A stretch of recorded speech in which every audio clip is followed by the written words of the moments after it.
Yes reka ngusuhuze nshuti mukunzi wa ibyegeranyo Empire wowe udukurikira umunsi ku munsi. Reka nkubwire ngo uri agaciro kuri twe, niba utarakora subscribe kora subscribe kuri kunzogera kugira ngo uzagirusha kugenda ubona amakuru yizewe kandi uyabonere ku gihe. Munyemerere dukubite tubangura, munyemerere mbagezeho amakuru avugwa muri Gikundiro, dore ko umunsi wa none hateganyijwe umukino uri buhuze equipe ya Rayon Sport ndetse na Yanga Sport Club yahangaha muri Tanzania, dore ko iyi kipe ya Yanga yamaze kugera ku butaka bw'u Rwanda. Ariko ibyo ngibyo ntago ari byo nshaka kugarukaho, ahubwo ndashaka kugaruka ku kintu gikomeye cyane equipe ya Rayon Sport yamaze gukora. Rwose iki rwose ni ikintu kitakiribanga, ahubwo ni ibintu rwose iyi kipe ya Rayon Sport imaze gukora agashya nonaha, dore ko nonaha tuvugana iyi kipe ya Rayon Sport imaze gusinyisha umunyakongo Brazzaville yitwa Paveri Nzira.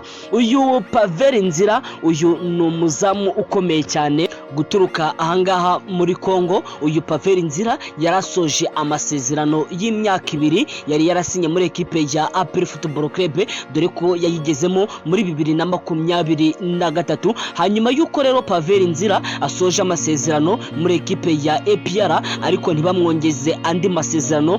Havuzwe amakuru menshi cyane, havuzwe ko uyu Paveri Nzira ngashobora kwerekeza muri Tanzania muri equipe yitwa KMC ndetse na Singida, na amakipe atandukanye, ndetse yewe na Azamu yavuzwe kuri uyu musore Paveri Nzira, dore ko bavugaga ko aya makipe yose arimo aramushaka. Ariko nyuma yuko equipe ya Rayon Sport isinyishije umuzamu yitwa Idrissa Kuyate, ariko bikagaragara ko uyu Idrissa Kuyate afite akabazo k'imvune ndetse n'ubushobozi buri hasi, ndetse n'abandi bazamu batandukanye ba equipe ya Rayon Sport, ndavuga umuzamu wa kabiri ndetse n'umuzamu wa gatatu, wabonaga ko urwego rwabo mu by'ukuri bakira abana batoya badafite urwego rwo gukina muri equipe ikomeye nka Rayon Sport. Ibi rero byatumye Paveri Nzira mwenyewe rwose guturuka muri equipe ya APR Football Club, dore ko ni umuzamu rwose ubona ko wagatangaza, ni umuzamu ubona ko ahorana udushya. Uyu Paveri Nzira cyane cyane ni umuzamu uzwiho gukora save azigiye zitandukanye, cyangwa se gukuramo imipira igiye itandukanye. Uyu Paveri Nzira rero bidasubirwaho ari mu biganiro, yasoje ibiganiro na equipe ya Rayon Sport, ndetse ahita ashyira umukono ku masezerano y'imyaka 2 muri equipe ya Gikundiro. Ngira ngo murabona iyi foto ndimo ndabereka, rwose ni Paveri Nzira ari kumwe na perezida wa Rayon Sport yitwa Tade.